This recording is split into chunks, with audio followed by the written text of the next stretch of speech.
Hello everyone, welcome to my video series solutions to parenting dilemmas. आज के इस episode में हम बात करेंगे should I help my children in their homework. क्या मुझे मेरे बच्चों के होमवर्क में मदद करनी चाहिए?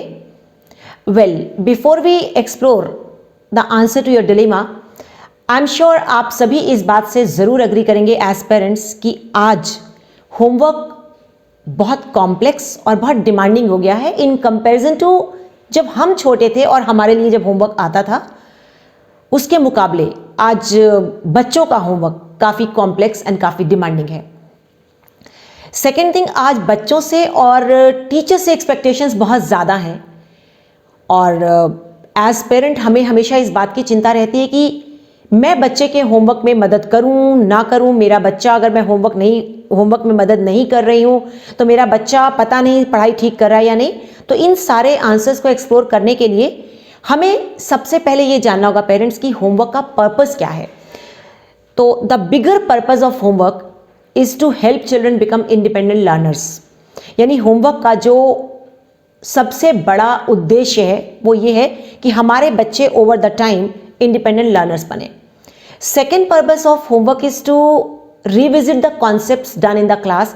यानी जो क्लास में किया गया है उसको दोबारा किया जाए जिससे कि वो रीइंफोर्स हो concepts. And remember parents, repetition repetition repetition converts into retention. यानी बार बार जब आप किसी काम को करते हैं तो वो आपकी मेमोरी में आ ही जाता है और ये सच है स्पेशली आपके प्राइमरी मिडिल क्लास तक के बच्चों के लिए। जो भी कॉन्सेप्ट्स बच्चे कर रहे हैं उन्हें वो बार बार रिविजिट उन्हें करना पड़ता है। And teachers point of view से अगर हम देखते हैं तो होमवर्क का पर्पस होता है ये चेक करना कि जो टीचर ने क्लास में करवाया है क्या बच्चे को वो समझ में आ रहा है या नहीं, और अगर नहीं तो किस हद तक, और टीचर को दोबारा किन कॉन्सेप्ट्स पे फोकस करना है। Well, I'm Anju Arora, an educationist, educator and trainer. I love empowering people, especially parents, to raise happy, confident and responsible children. मेरा मानना है कि बड़े होते बच्चों की सही आदतों व वैल्यूज़ पर काम करना हमारे लिए ज़्यादा आसान होता है बजाय उनको बाद में फिक्स करने के। So, to answer your question कि आपको अपने बच्चों के होमवर्क में मदद करनी चाहिए या नहीं, yes, आपको मदद ज़रूर करनी है, पर क्या, कितनी और कैसे। तो सबसे पहले पेरेंट्स आपने जो आपकी अपने बच्चे के प्रति होमवर्क के प्रति एक्सपेक्टेशंस हैं, सेट रियलिस्टिक एक्सपेक्टेशंस। यानी आप अपने बच्चे के होमवर्क में ये उम्मीद बिल्कुल मत करें कि आपका बच्चा सारा होमवर्क 100% सही कर पाएगा। पहली बार में, दूसरी बार में बच्चा सब कुछ जो आज स्कूल से सीख कर आया वो सही कर पा रहा होगा, नीट एंड क्लीन, परफेक्ट और बिना आपके कहे कर पा रहा होगा। एज पर the age of the child, age appropriate expectations आप जरूर रखें। छोटे बच्चों को जब वो स्कूल जाना शुरू करते हैं तो आपको उनका रूटीन और हैबिट सेटल करने में मदद करनी होती है जिससे कि वो अपना होमवर्क में इनिशिएटिव लेकर उसको धीरे धीरे खुद करने की ओर आगे बढ़े। सेकेंड पॉइंट जो आपने ध्यान रखना होता है पेरेंट, फिक्स अ प्लेस। अपने बच्चे के होमवर्क करने के लिए एक साफ सुथरी जगह फिक्स करें।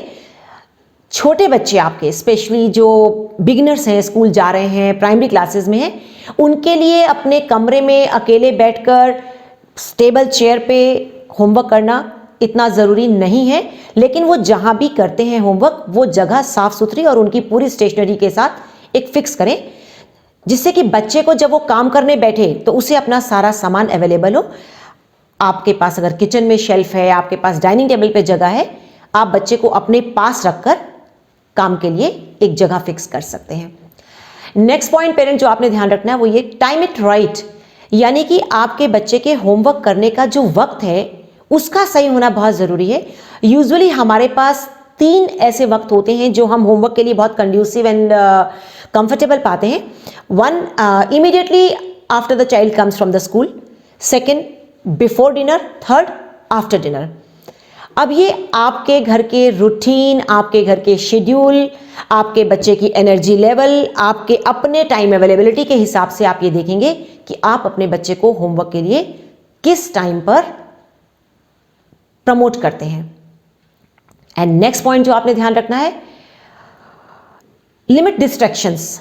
यानी जब आप बच्चे का होमवर्क करने का जो भी उसका टाइम है 20 मिनट, आधा घंटा, उस वक्त पे डिस्ट्रैक्शंस, टीवी, मोबाइल्स, शोर, उसको आप रिस्ट्रिक्ट करें।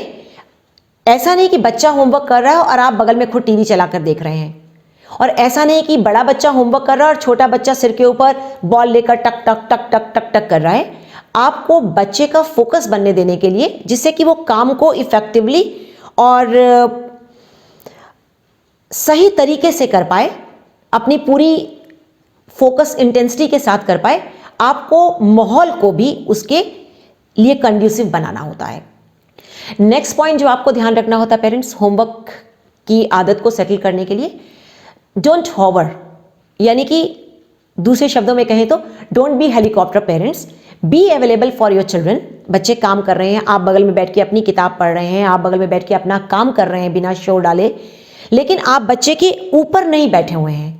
छोटे बच्चों को ज़रूर मदद पड़ सकती है कि वो एक होमवर्क फिनिश करने के बाद, इंग्लिश का करने के बाद हिंदी, हिंदी का करने के बाद मैथ्स पे आपको उनको शिफ्ट करने में मदद की ज़रूरत पड़ सकती है, लेकिन आपको बच्चे के ऊपर नहीं बैठे रहना है कि वो क्या लिख रहा है, उसकी ज़रा सी लाइन टेढ़ी हुई और आप उसको रब कर रहे हैं, और आप उसको, उसने जहाँ एक जवाब गलत लिखा आप उसको डांट रहे हैं, इसको सही लिखो।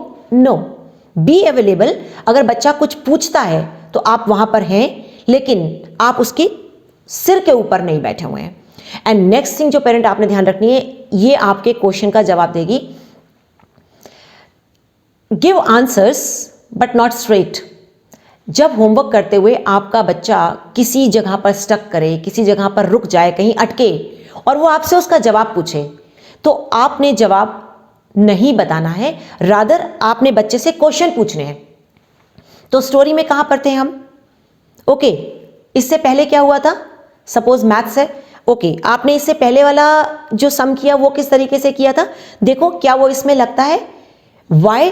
बिकॉज हमारा जो ये फोकस रहता है एज पेरेंट कि हमारे बच्चे के होमवर्क में कोई गलती नहीं होनी चाहिए, ये आप बहुत डैमेज कर रहे होते हैं, क्योंकि टीचर का जो पर्पस है होमवर्क देने का, ये चेक करने का कि बच्चे को कॉन्सेप्ट सेटल हुआ या नहीं, वो डिफीट हो जाता है। जब सारे बच्चों के होमवर्क 100% करेक्ट होकर आ जाते हैं तो टीचर को ये मैसेज जाता है कि मैंने क्लास में इस कॉन्सेप्ट पे पिछले 4 दिन में, 2 दिन में, 1 हफ्ते में जो काम किया है वो सारे बच्चों को सेटल हो गया है। और जब टेस्ट होते हैं तो नंबर नहीं आ रहे होते हैं। इसमें मेजर वजह यही है कि बच्चों का होमवर्क सही होने के चक्कर में पेरेंट्स उनको आंसर्स बताकर सही होमवर्क करवा देते हैं, और उससे जो टीचर के पास असेसमेंट आता है फर्दर काम करना है या ना करने के लिए, उसको कोई क्लियर पिक्चर नहीं मिल पाती है। और एज पेरेंट अपने बच्चों के कॉन्सेप्ट को सही सेटल होने के लिए आप सही भी नहीं कर रहे होते हैं। आप जब जवाब सही बता देते हैं तो आपके बच्चे का अपना दिमाग चलना बंद हो जाता है। हमें अगर हेल्प करनी भी है किसी पॉइंट पे तो डायरेक्ट आंसर्स कभी ना बता के हमें क्लूज बताने होते हैं, क्लूज देने होते हैं, जिससे बच्चा अपने दिमाग को एक्सरसाइज करके खुद राइट आंसर्स तक पहुंचे। होमवर्क करना बच्चों के कॉन्सेप्ट्स को रीइंफोर्स कर रहा होता है, बच्चों में जिम्मेदारी की वैल्यू सेटल कर रहा होता है, अपनी पढ़ाई, अपनी लर्निंग के लिए उनका कमिटमेंट बिल्डअप कर रहा होता है।